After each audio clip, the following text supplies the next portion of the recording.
하길교회 백영기 위임 목사님의 깊이 있는 말씀 훈련 강의, 그 핵심만 쏙쏙 뽑아 전해드리는 브리핑, 지금 바로 시작할게요. 늘 넘쳐나는 정보의 홍수 속에서도 그 진짜 핵심을 찾고 계신 여러분 환영합니다. 네, 반갑습니다. 내 삶에 울림을 주는 날카로운 통찰을 원하시는 분들이죠.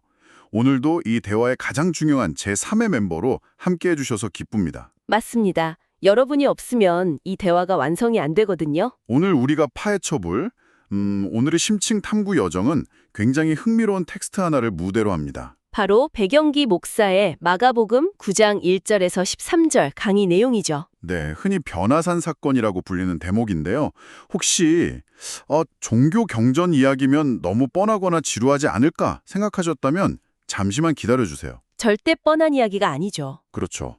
오늘의 미션은 단순히 고대 문헌에 기록된 어떤 신비한 기정 이야기를 훑는 게 아닙니다. 우리는 이 텍스트를 하나의 약간 정교한 심리 실험실처럼 다뤄볼 거거든요. 맞아요. 인간이 가장 깊은 좌절에 빠졌을 때 작동하는 그 회복의 메커니즘을 엿볼 수 있죠. 네, 그리고 땀 흘리는 고난은 쏙 빼놓고 화려한 영광의 열매만 삼키고 싶어하는 우리의 얄팍한 본성도 다룰 거고요. 게다가 세상을 해석하는 패러다임이 어떻게 뒤집히는지에 대한 놀라운 통찰까지 뽑아낼 수 있습니다. 자, 그럼 그 옛날 산꼭대기에서 벌어진 일 속으로 한번 들어가 볼까요? 먼저 여러분, 이런 상황을 한번 상상해 보시죠. 네, 어떤 상황이죠? 여러분이 직장도 안정된 미래도 다 포기하고 내 인생의 모든 걸 걸고 따르는 완벽한 멘토가 있다고 가정해 봅시다. 인생을 걸 만한 멘토. 그런데 어느 날 수많은 동료들이 보는 앞에서 그 멘토가 여러분을 손가락질하며 사탄아 이렇게 폭언에 가까운 꾸지람을 쏟아냅니다. 끔찍하네요. 그 순간 여러분의 머릿속은 어떨 것 같나요? 아마 새삼이 무너져 내리는 기분일 겁니다.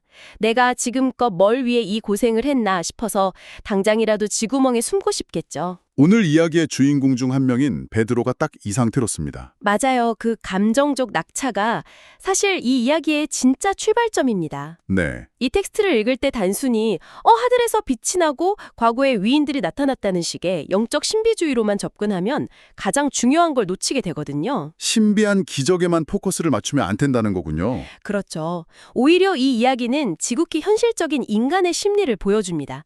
그러니까 무거운 짐을 지고 가야 하는 실존적 고난과 인간을 다시 일어서게 만드는 근원적인 회복의 동력 사이의 균형을 보여주는 텍스트에 가깝습니다. 근원적인 회복의 동력이요? 네, 극심한 우울감과 자기 부정에 빠진 인간을 과연 무엇이 다시 숨쉬게 만들고 걷게 할 수 있는가?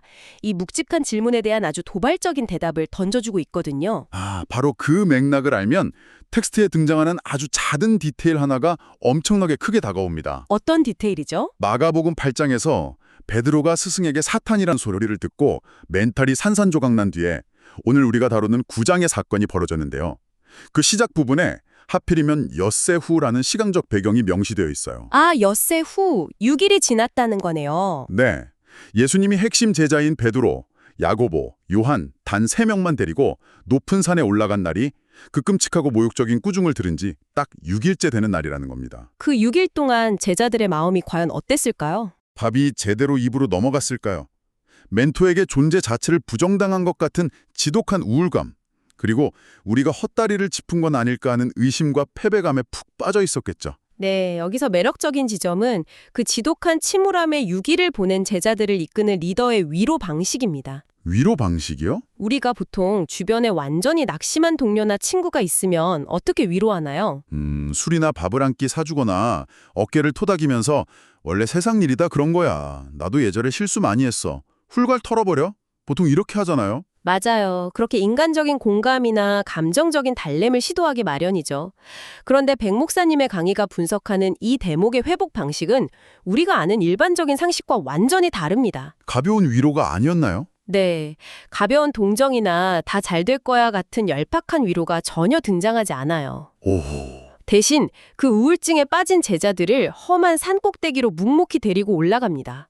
그리고 거기서 압도적이고 웅장한 하나님 나라의 권능, 즉 영원한 생명이라는 절대적인 가치의 실제 모습을 눈앞에 시각적으로 확 펼쳐 보여줍니다. 흔한 힐링 멘트 대신에 그들이 궁극적으로 도달해야 할 거대한 비전, 그 자체를 아주 직관적으로 때려 박은 거네요. 그렇죠.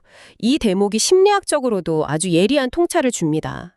우리 삶에서도 어떤 목표를 향해 죽어라 달려가다가 비전이 꺾이고 억울한 일을 당하거나 내 밑바닥을 보고 깊은 우울감에 빠질 때가 있잖아요. 누구나 그런 순간을 겪죠. 그때 우리를 그 진흙탕 속에서 다시 일으켜 세우는 진짜 힘은 어디서 올까요? 따뜻한 말 몇 마디로는 부족할 때가 많더라고요. 네, 주변 사람들의 그런 말들은 일시적인 진통제는 될지언정 나를 다시 뛰게 만드는 근본적인 치료제는 되지 못합니다. 그럼 진정한 회복은 어디서 오나요? 진정한 회복은 내가 대체 왜 이 고생을 사서 하고 있는지, 그 끝에 있는 궁극적인 소망과 절대적인 가치를 내 눈으로 다시 선명하게 확인할 때 비로소 시작된다는 걸 이 고대 텍스트가 꿰뚫어 보고 있는 겁니다. 아, 가벼운 위로가 아니라 시선을 완전히 들어 올려서 목적지를 다시 보게 만드는 거군요. 정확합니다. 자, 그럼 그 산 꼭대기에서 도대체 무슨 일이 벌어졌기에 제자들의 시선이 바뀌었는지 그 장면을 한번 묘사해보죠.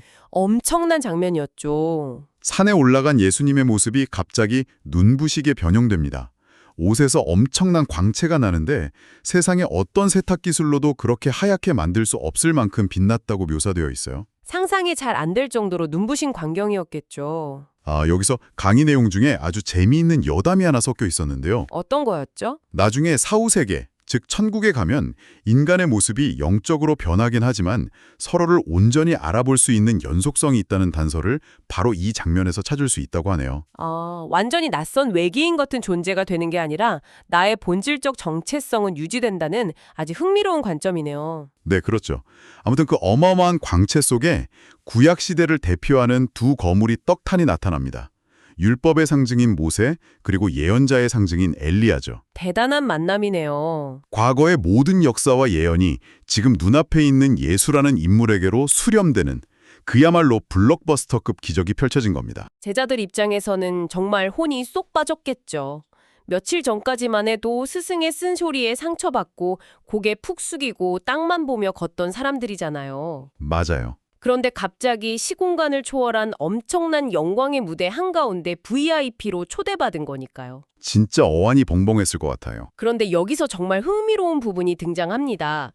우리가 날카롭게 살펴봐야 할 것은 이 엄청난 광경을 마주한 베드로의 반응이거든요. 베드로가 뭐라고 했나요? 베드로는 무서움과 그 황홀함에 취해서 대뜸 이렇게 외칩니다. 라삐여, 우리가 여기 있는 것이 좋사오니 제가 초막 셋을 지어서 하나는 주를 위해, 하나는 모세를 위해, 하나는 엘리야를 위해 모시겠습니다. 초막 셋을 짓겠다고요? 네, 자기가 지금 무슨 말을 하는지도 모르는 상태로 아무 말 대잔치를 쏟아낸 거죠. 아, 이 지점에서 아주 중요한 베드로의 한계가 노출되네요. 그렇죠. 베드로가 방금 그 엄청난 신적 권능과 시공간을 초월한 기적을 두 눈으로 똑똑히 보고도 예수님을 부르는 호칭이 여전히 라삐여, 즉 선생님여 라는 점이에요. 아주 예리한 지적입니다. 스승에 대한 존경이 담겨 있긴 하지만 그분이 단순히 도덕적으로 훌륭한 멘토나 선생님을 넘어서는 궁극적인 존재라는 사실을 아직 온전히 깨닫지 못한 거잖아요. 네, 미완성된 인식 상태라는 걸 이 짧은 호칭 하나가 적나라하게 보여주고 있죠. 게다가 그 초막 셋에 짓겠다는 말도 참 의미심장합니다. 거기에 더해서 백 목사님은 이 베드로의 심리 상태를 영광의 신학이라는 아주 명쾌한 개념으로 정의합니다. 영광의 신학이요? 초막을 짓고 여기 그냥 눌러 삽시다 라는 말의 진짜 속내가 뭘까요? 지금 산 아래의 현실 세계에는 자신들을 호시탐탐 노리는 갈등, 가난, 고난이 기다리고 있습니다. 숨막히는 현실이죠. 게다가 스승이 며칠 전에 굳이 져야 한다고 예고했던 그 끔찍한 십자가라는 희생과 죽음이 도사리고 있잖아요. 베드로는 그 피곤하고 험난한 현실로 다시 내려가고 싶지 않은 거예요. 아, 도피하고 싶은 거군요. 맞습니다. 그저 지금 눈앞에 펼쳐진 달콤하고 빛나는 기적의 순간에만 머물러서 평생 정착하고 싶은 거죠. 이게 바로 뼈를 깎는 고난은 피하고 그 결과물인 영광만 쏙 빼먹고 싶어하는 우리 인간의 치명적이고 얄팍한 본성을 그대로 비추는 거울입니다. 와, 확 와닿네요. 우리 일상으로 가져와 보면 밤낮 없이 피땀 흘려 노력하는 과정은 건너뛰고 겉으로 보이는 화려한 타이틀이나 사람들의 환호성 같은 결과물만 쏙 빼서 내 안전한 유리관 속에 예쁘게 전시해두고 싶은 마음이랄까요? 정확한 비유입니다. 신앙이든 혹은 우리 삶에서 추구하는 어떤 숭고한 가치든 간에 그것은 머리로 달콤하게 아는 것에서 끈다는 명사가 아닙니다. 명사가 아니다. 네, 철저하게 땀냄새 나는 동사, 즉 실천이라는 것을 이 강의는 꼬집고 있어요. 편안하고 안전한 산꼭대기 진공 상태에 머무는 건 진짜 신앙도 진짜 성장도 아닙니다. 내려가야 한다는 말씀이시죠. 진짜가 되려면 반드시 그 산을 걸어 내려가서 먼지 나는 일상 속에서 헌신하고 억울함을 참고 내 자존심을 꺾는 그 고난의 과정을 직접 통과해야만 합니다. 피할 수 없는 과정이네요. 강의 속에서 아주 인상 깊은 비유를 들고 있죠. 전장이 나봐야 아군인지 적군인지 안다고요. 아, 평화로울 때는 다 좋은 사람이죠. 네, 평화롭고 따뜻할 때는 누구나 훌륭하고 충성스러워 보이지만 진짜 치열한 고통과 희생이 요구되는 자리에 서봐야 그 사람의 내면이, 그가 믿는 가치가 진짜인지 가짜인지 온 천하에 드러난다는 겁니다. 결국 고난의 산 아래로 내려가야만 내 진짜 미천이 드러난다는 건데 참 무서운 말이기도 합니다. 피할 수 없는 진실이죠. 그런데 그 산에서 내려가기 전에 또 하나 아주 미스테리한 일이 벌어집니다. 영광스러운 광경 위로 구름이 덮이면서 이는 내 사랑하는 아들이니 너희는 그의 말을 들으라 는 음성이 들리죠. 아주 결정적인 순간입니다. 그리고 산을 내려올 때 예수님이 제자들에게 아주 단호하고 이상한 침묵의 명령을 내리십니다. 침묵의 명령이요? 네, 내가 죽은 자 가운데서 살아날 때까지는 방금 너희가 본 것을 아무에게도 절대 말하지 말라고 입단속을 시켜요. 이 대목에서 중요한 질문을 던지게 되죠. 아니 상식적으로 생각해보면 이렇게 엄청난 기적을 경험했으면 동네방네 소문을 내고 다녀야 세력을 키우는 데 도움이 되지 않나요? 왜 이 엄청난 마케팅 포인트를 굳이 숨기라고 하셨을까요? 거기서 리더의 깊은 통찰이 빛을 발하는 거죠. 인간의 심리가 어떻게 흘러갈지 완벽하게 꿰뚫어 본 결과입니다. 제자들의 입방정을 걱정하신 걸까요? 만약 제자들이 흥분해서 산 아래로 내려가자마자 군중들에게 야, 내가 어제 산에서 모세랑 일리야를 봤어. 내가 이런 엄청난 영적 계시를 직접 체험한 특별한 사람이야. 라고 떠들고 다녔다면 어떤 일이 벌어졌을까요? 사람들이 구름처럼 몰려들었겠죠. 몰려들긴 했겠지만 사람들은 복음의 가장 뼈대가 되는 본질, 즉 십자가라는 극심한 고난과 타인을 위한 자기 희생의 메시지는 깡그리 무시해버렸을 겁니다. 아, 기적 자체에만 열광했겠네요. 그렇죠. 그저 눈에 보이는 신비한 체험 자체만을 소비하고 과시하려 들었을 겁니다. 나도 저런 기적 한번 보고 싶다. 나도 저렇게 신비한 능력을 받아서 폼나게 살고 싶다. 면서 몰려들었겠죠. 알맹이는 쏙 빠진 채 껍데기만 남는 거네요. 바로 그 고난과 희생이 쏙 빠진 가벼운 영적 접촉의 위험성. 다시 말해 본질은 사라지고 화려한 체험의 껍데기만 남는 현상을 사전에 완벽하게 차단하신 겁니다. 그래서 부활 전까지는 말하지 말라고 하셨군요. 네, 부활, 즉 십자가의 죽음을 통과하기 전까지는 입을 다무라고 하신 거죠. 체험을 자랑하게 시작하면 진짜 중요한 말씀과 본질이 가려진다는 거군요. 신비한 경험보다 구름 속에서 들린 그의 말을 들으라 하는 메시지가 훨씬 더 중요하다는 걸 명확히 하신 거네요. 정확합니다. 본질에 집중하라는 거죠. 그리고 제자들은 산을 내려오는 길에 머릿속에 맴돌던 궁금증 하나를 질문합니다. 서기관들, 그러니까 율법학자들은 엘리야가 먼저 와야 세상의 끝이 온다고 하던데요. 아까 엘리야를 보긴 했지만 세상에 본격적으로 나타나서 활동해야 하는 거 아닌가요? 이렇게 물은 거죠. 네, 당시에 아주 널리 퍼져 있던 생각이었죠. 이에 대한 예수님의 답변이 당시 사람들의 뒤통수를 치는 파격적인 내용이었습니다. 엘리야가 이미 왔다. 하지만 사람들이 그를 알아보지 못하고 함부로 대했다. 이렇게 답하시잖아요. 네, 강의 본문에 따르면 여기서 예수님이 지목한 이미 온 엘리야가 바로 당시 권력자들에게 핍박받던 세례 요한이라는 인물이잖아요. 맞아요. 이 부분을 이걸 더 큰 그림과 연결해보면 어떨까요? 이게 종교사적으로나 텍스트를 해석하는 역사에 있어서 아주 거대한 패러다임의 전환이 일어나는 순간입니다. 패러다임의 전환이요? 당시 사람들은 구약 성경에 기록된 엘리야가 다시 올 것이다 라는 예언을 고지고대로, 그러니까 수염을 기른 진짜 그 엘리야가 하늘에서 짠 하고 내려오는 식의 문자주의로만 해석하고 기다렸습니다. 글자 그대로만 믿은 거군요. 하지만 예수님은 그 텍스트를 문자 그대로 받아들이지 않으셨어요. 대신 세례 요한이라는 인물이 엘리야의 사명과 정신을 그대로 이어받아 활동했다는 영적이고 본질적인 의미로 해석하고 예언이 성취되었다고 선언하신 거죠. 단순히 글자에 얽매이지 않고 그 글자가 가리키는 진짜 의미를 꿰뚫어 본 거네요. 백 목사님의 강의는 바로 이 지점이 기독교 역사에서 성경을 어떻게 읽고 해석해야 하는가에 대한 아주 중요한 기준점이 되었다고 객관적으로 짚어줍니다. 해석의 기준점이요? 네. 종교개혁자 칼빈 같은 학자도 바로 이 본문을 굉장히 중요하게 다뤘는데요.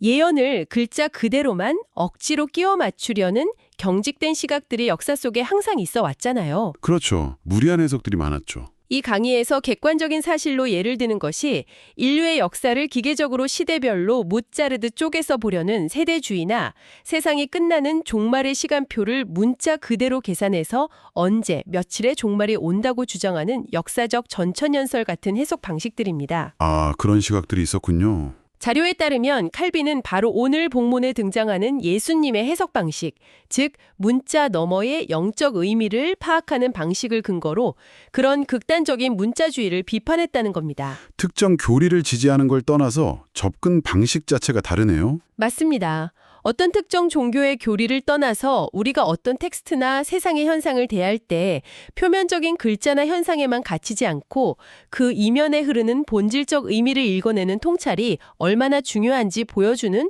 역사적이고 철학적인 사례라고 할 수 있죠. 그래서 이 모든 게 대체 무슨 의미일까요? 이제 흩어져 있던 퍼즐 조각들을 하나로 모아볼 시간입니다. 네, 전체를 아우르는 메시지를 정리해보죠. 오늘 우리가 파헤친 이 자료는 고대 중동의 어느 산꼭대기에서 벌어진 단순한 신비 체험기가 아니었습니다. 극심한 침울함과 번아웃을 단번에 돌파하게 만드는 힘은 값싼 공감이나 위로가 아니라 영원한 소망이라는 절대적 목적지를 다시 바라보는 데 있다는 것. 그게 첫 번째 핵심이었죠. 네.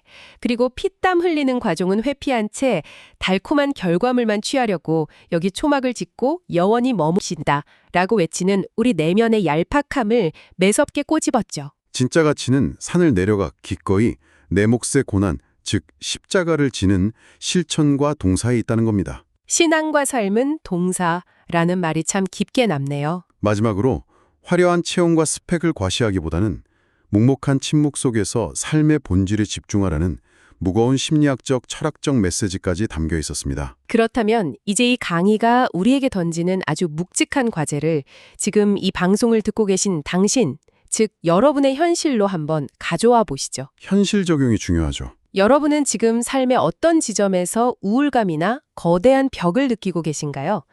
혹시 지금 여러분의 내면에는 그 좌절을 딛고 다시 일어서게 할 만큼 흔들리지 않는 삶의 궁극적인 비전, 절대적인 동력이 선명하게 자리 잡고 있습니까? 스스로에게 꼭 물어봐야 할 질문이네요. 그리고 가장 중요한 질문 하나를 더 드리겠습니다. 지금 여러분이 산에서 내려가 일상 속에서 직접 짊어져야 할 십자가, 즉 피하고 싶지만 감당해야 할 고난은 구체적으로 무엇입니까? 뜬구름 잡는 추상적인 철학이 아닐 겁니다.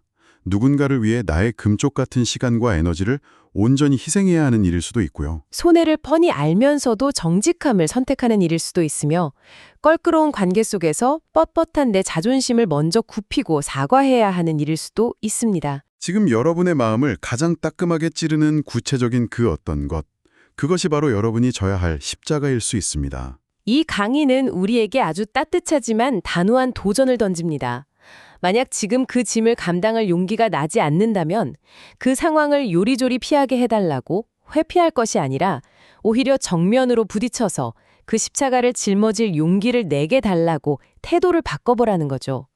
종교를 떠나서 누구에게나 뼈를 때리는 통찰 아닌가요? 정말 그렇네요.